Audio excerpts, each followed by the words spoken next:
Hi, Julie. Welcome to the show. Hi, Sherry. Thank you so much for having me.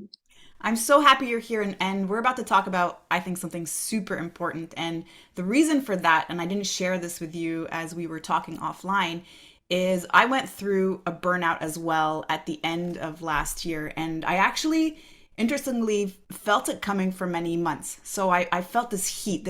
I can't explain it except that there was this heat building up inside me. And I had a harder time managing my emotions, managing my stress. And then by the end of the year, I got hit by this terrible flu. I felt suddenly completely out of control of the things that I had so much control over all year, and I just retracted completely from all of the things that I was doing, feeling absolutely defeated, absolutely no energy. And it's crazy how it's actually taken me many months to still come back. And right now as we speak, I'm not 100% back. I'm not 100% feeling like myself, feeling like I'm at this high energy, and I'm a high D, so I'm a very determined person. I don't give up. I'm a very resilient person. I'm very driven. And I've been having a hard time coming back to that place. But what I have noticed is that it is improving. So I'm so excited to have this conversation because I think a lot of people are likely going through something similar, especially when we are high achievers, when we're living in this society that demands so much of us at all times, and not really realizing that there's ways to manage this, doing what you love and being passionate about the things that are very important to you that fulfill you without completely taking all of your energy. So I appreciate you being here today, Julie. Welcome to the show. And maybe we start off by sharing your story. Why did you get into this? Okay, yeah. So I'm here today because I struggled with burnout for many years of being in private practice as an acupuncturist. I'm a doctor of acupuncture and Chinese medicine, and I've been in practice since 2005. And then I added in health coaching in about 2013. And and so for about 12 of the 16 years when I was in like really active practice, I was struggling in a deep way. And at first I thought it was from overworking, and because I was working a lot. And so I changed up my schedule, and it got better. And then it came back. And Mm. then I was like, okay. So then I started looking for other things. I'm a healthcare provider, right? So I had all these tools of like, okay, well, I need to do this to take care of myself. I need to do that to take care of myself. And I was doing all of these things. I was doing everything right on paper. Mm. And I was still struggling. So I'm in a profession where I should wake up feeling happy and joyful every day to be able to go and create miracles for people every day, which is basically what acupuncture does for so many people. And I was convincing myself every morning, like, you get to go to work, it's gonna be great, you get to see all these awesome patients, and my heart was like, no, I don't want to go. And so I really started thinking that it was my fault. It was like there's something wrong with me. Like, why can't I get over this? What's wrong with me?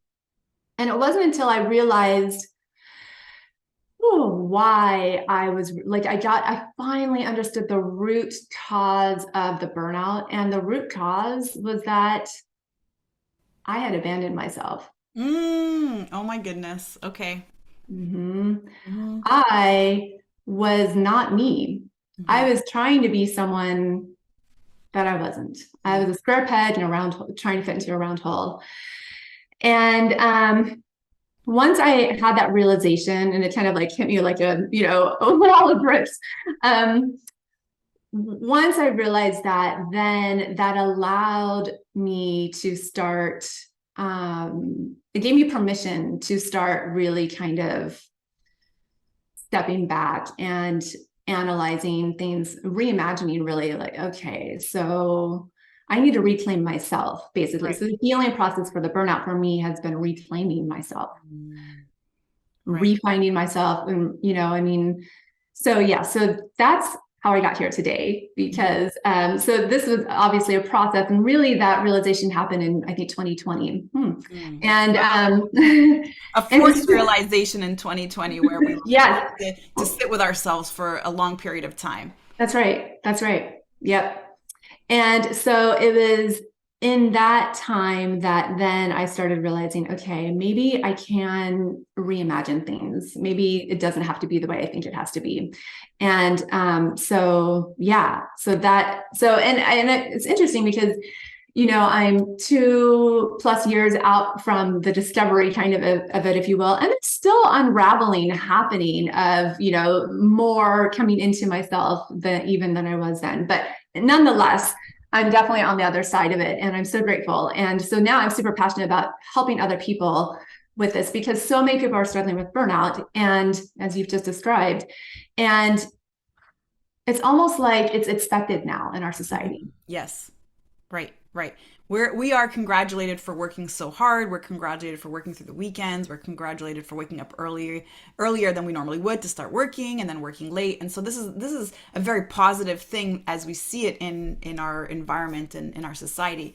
And so, Julie, I actually get the sense from you just from your energy that you are a very authentic person. And so as you're describing this and you're describing how you came to your burnout, I don't actually see that you were being unauthentic with who you are. And so can you maybe get into that a little bit when you were saying that you had kind of deviated from who you were? What does that mean? Yeah. So, what I realized in that time, yes, you're right. I am authentic and I'm always upfront with my people for Mm, sure, and with myself. So I thought, right. but there's still little things that we can tell ourselves to rationalize X, Y, or Z, right? Mm, So that's what I was doing to myself. mm, um, so what I discovered about myself is that there were two major things that were creating the burnout in my practice. And one is that I really love giving people practical tools that they can use to heal themselves.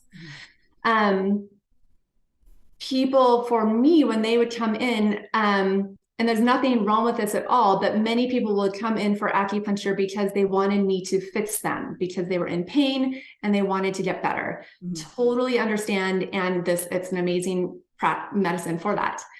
But I wanted to take it another step and mhm, say, oh my gosh, if there's some dietary things we can look at for you. You need to drink more water, try, doing these breathing techniques to lower your stress, all these different things.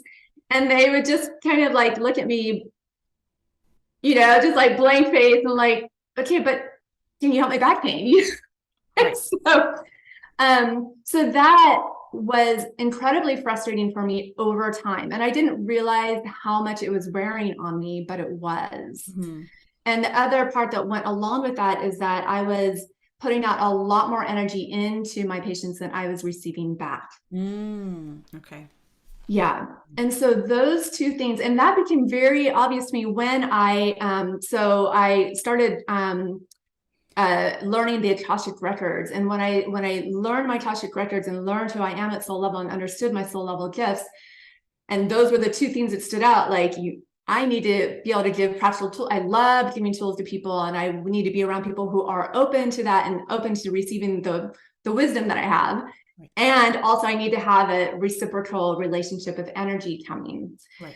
So when I understood that, and that's how I was being inauthentic with myself before, Right. because I was convincing myself that it was fine. Right. This is how it is. It's fine. It's fine. It was not fine for me. It was making me ill. Right. Right. Yeah. So everything you're saying resonates with me so much because I think for people like us in the space where we are just driven by serving others, right? And truly like that really fills my cup. I feel so much better when I serve someone else than when I serve myself. I feel so much better when I show up for others than when I actually show up for myself. And I'm a deep empath, and I could see that you're the same, Julie. I think we're made from the same tree. And I find when I get caught up in some of my athletes, I call my clients athletes, in some of my athletes' results, and I'm more invested in their results than they are invested in their results, and I want it more for them than they want it more for themselves. And I start to get so emotionally attached to what I want to help them with, what I want to happen for them. That's where I start to feel that drain. And that's sort of actually interesting, the realization that came to me in December. I took all of December off. I turned everything off. I stepped away. And even now I'm still taking some space just away from some deeper interconnections that I had earlier because I need to get into the space where I show up and I do my part and I'm okay to stop there. And it has nothing, by the way, to do with the clients because I love them. That my problem is I love them too much, right? And so it's more about me learning my own boundaries for myself where I know that my responsibility as a coach, Sherry, your responsibility is for you to show up and you give your best, but it's not to pull. And so when I got into that space where I was pulling, wanting more for them, and then wanting more for the other person and wanting more for this person, I didn't have anything left for myself. That is a pulling energy. And I think that's why it almost felt like a complete collapse at the end. And again, with that emotional investment, I didn't know how to even manage my own emotion by the end of the year last year.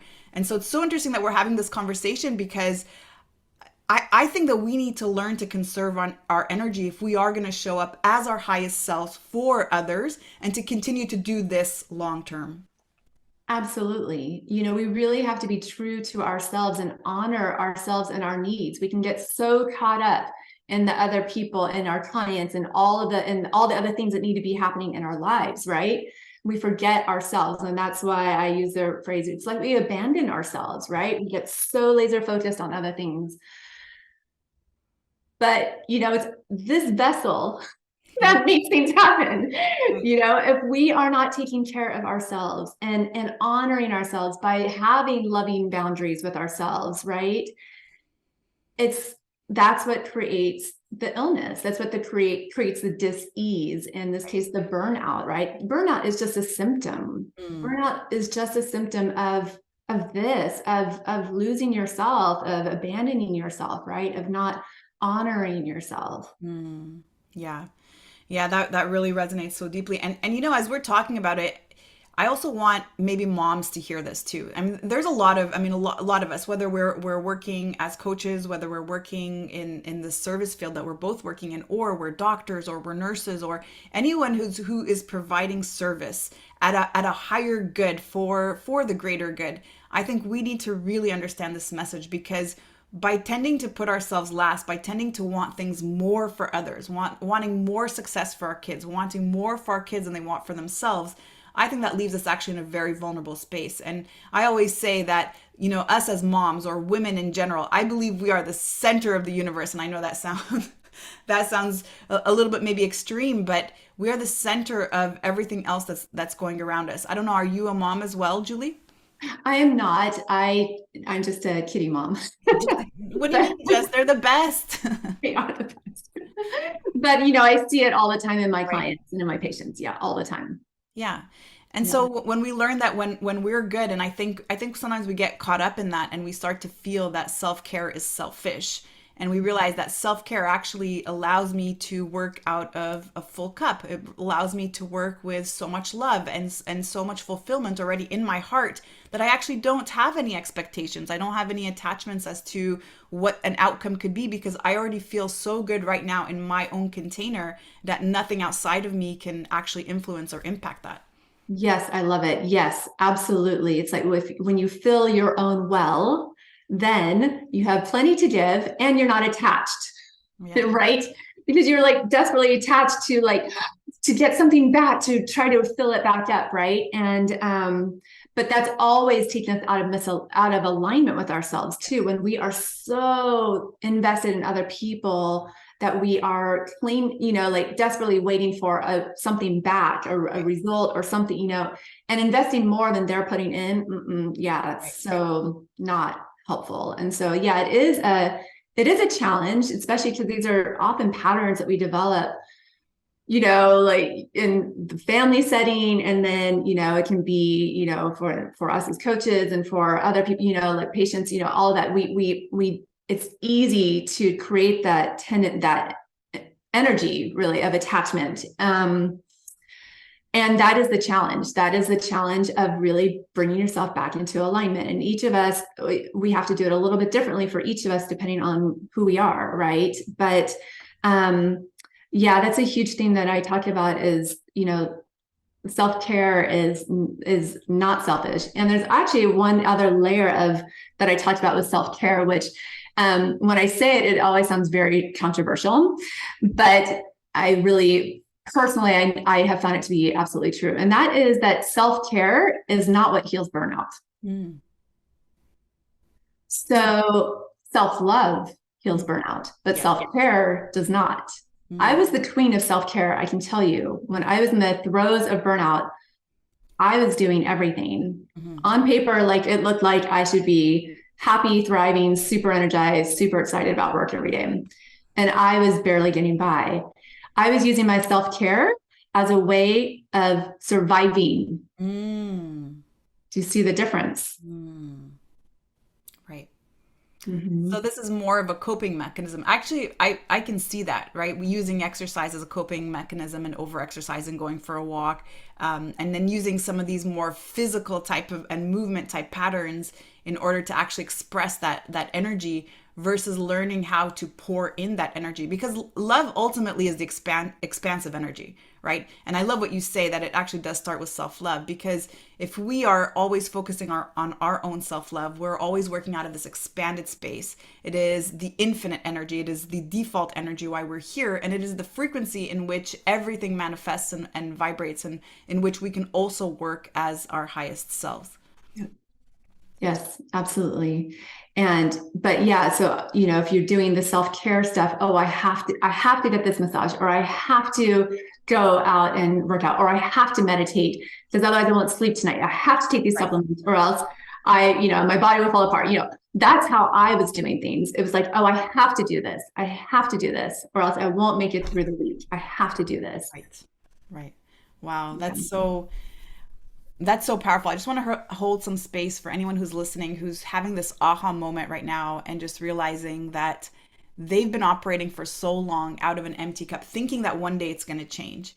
And I also hope that what resonates today is that no matter how adaptable you are, no matter how flexible you are, no matter how determined you are, no matter how resilient you think you are, I really think that everyone can be impacted by a burnout, and it comes out of nowhere. I didn't see it coming. I've never actually experienced this before in my life. I've always been able to keep pivoting and pivoting throughout the pandemic. I closed the gym, I opened another gym, I kept positioning, I came and switched my business, and I went online. Like I just kept pivoting and pivoting and pivoting. And I think what's super important is that element of self-love, because I think that's really what it comes down to. If I love something for someone more than I would love it for myself, if I want something more for someone than I would want for my own self, I think then that is a recipe for disaster. Yeah. So tell me, Julia, how did you then start to make changes? Because it seems like you're very passionate about what you do. It's very clear. You're in a space where you're clearly very gifted. So how did you continue to show up as you were before, working as hard possibly as you were before, but then not getting yourself in that space where you could potentially have another burnout? So, well, it's very interesting what ended up happening once I had all of these revelations. And once I really got clear about, okay, what I really want, because what became very clear to me was that my acupuncture practice was not tenable for me. And the way I had it set it up, everything about it, it was not working for me. And I had really been kind of like screening people as they were coming in, like not taking on some patients because I was like, oh no, they're definitely aren't into transformation. But nonetheless, I still had, I just realized it wasn't tenable. And so at that time, that was in the fall of 2020. And in the spring, and so we had just bought an office building and remodeled it, and it was this beautiful space, and we had renters, and it was just this whole thing. And in February, I was contacted out of the blue by this random person who was interested in buying my office condo. Mm. And he wanted a 3-month close. And once we kind of talked about it and thought about it, I realized, oh my gosh, because I had placed an intention. I hadn't said anything to anyone, but my intention was in June of 2021, I want to just be doing coaching and my Akashic Records readings and all these other things that I've been wanting to do for so long, but I keep getting stuck back in the acupuncture place. Mm. And we closed on that office condo on June 3rd. And I was then free. I closed my acupuncture practice. And that is what I started doing from then on. Mm. So fast forward a year, and we actually ended up so basically I was just really diving into just like really going into the coaching and doing stuff that I really wanted to do for a long time. And this was a part of the burnout stuff that was happening, that had been happening for me before, was that I had all these tools, I had all these other things that to offer the world, but I let myself keep getting pulled back into the acupuncture identity. Mm. So it was literally like I had to break from it in order to allow myself to step into this other space of who I, this much bigger, expanded version and of myself.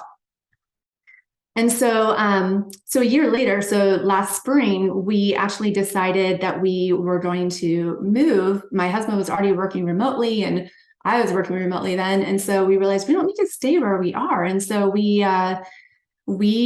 bought a house out on the coast in North Carolina where we live. We bought it in this town that we love. We'd come out to visit 3 or 4 times a year for long weekends and stuff. We just loved it out here. And finally we realized, wait a second, maybe we should move there. And so we did. We ended up moving in May of 2022. And since then, everything's just expanded even more. And now I have reopened a very small little practice where I'm doing acupuncture and medical qigong, where I'm adding Wow.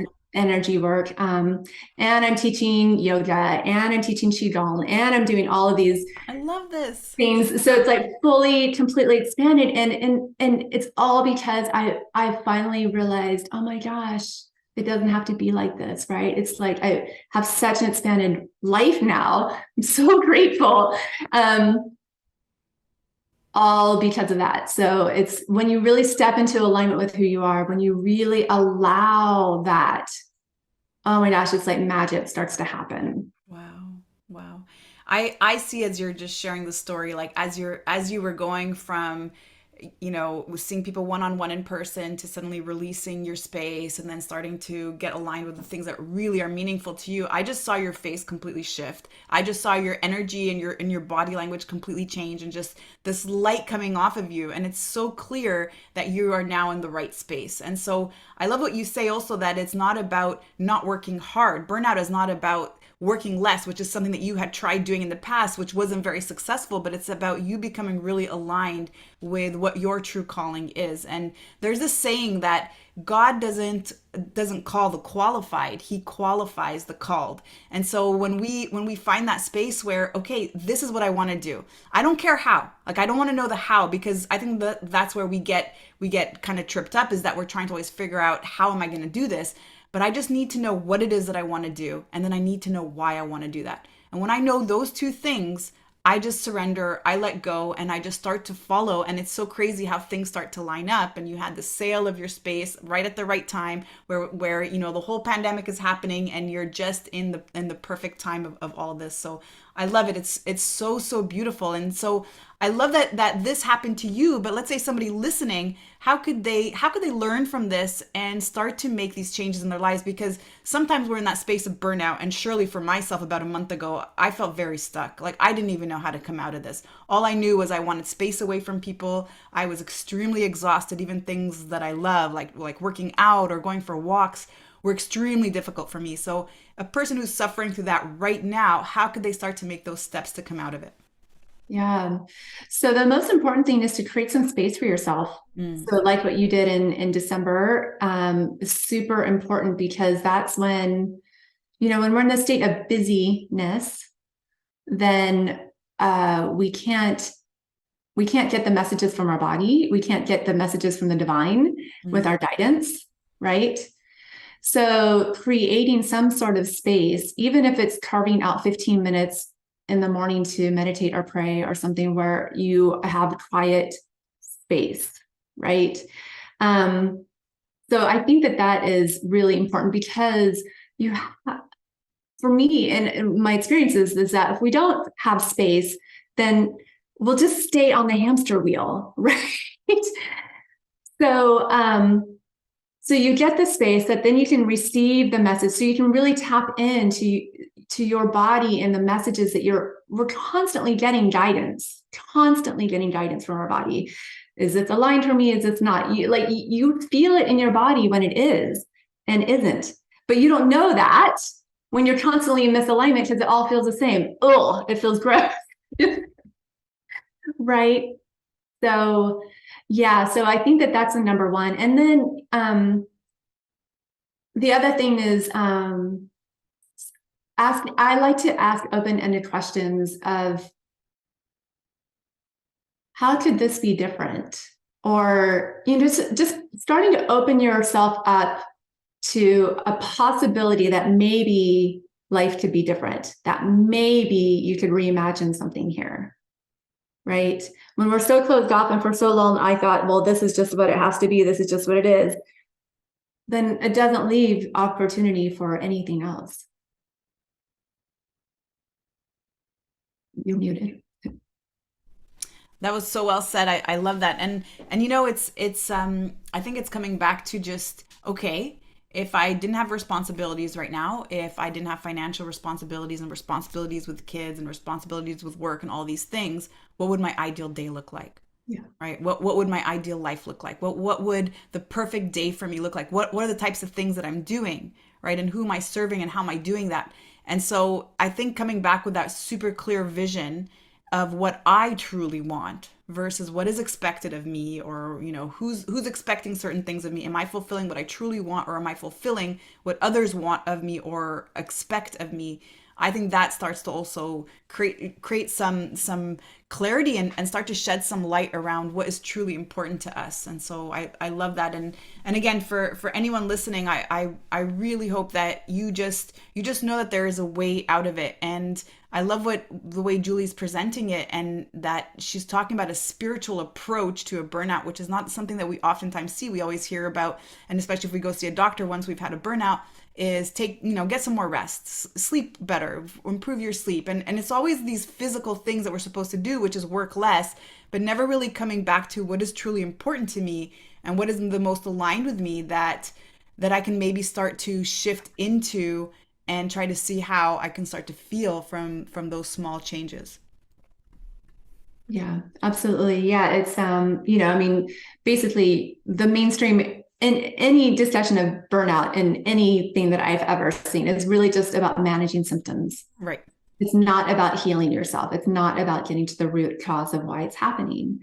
And that's why, and now there, so many people are struggling with it. And it's just, it's become endemic really. And it doesn't have to be that way. Yeah, I love that. I love that. So, as we start to conclude our discussion here today, Julie, is there anything else that you wanted to share with the audience that you haven't had a chance to yet?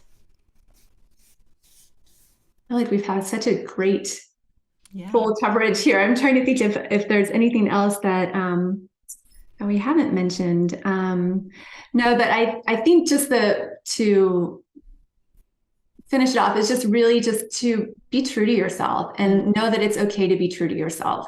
It's not selfish. Mm.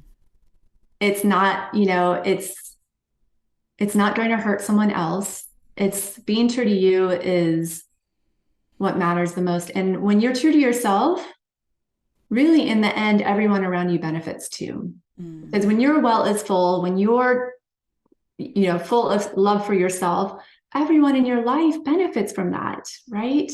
Yes. So it's only a win-win, even though at times it may feel uncomfortable to do this, it's absolutely worth it. Mm. So beautiful. I love that. I could not agree more. So if somebody wanted to reach out to you, Julie, learn more from you, where could we lead them? Yeah, so my website is drjuliehutzel-starling.com. And I do have a free download at drjuliehutzel-starling.com/burnout. But yeah, you can reach me on my website, find all my programs there, find the Akashic Records readings and everything else too. So Amazing. I love it. Thank you so much for this conversation, Julie. Enjoyed it today. thank you.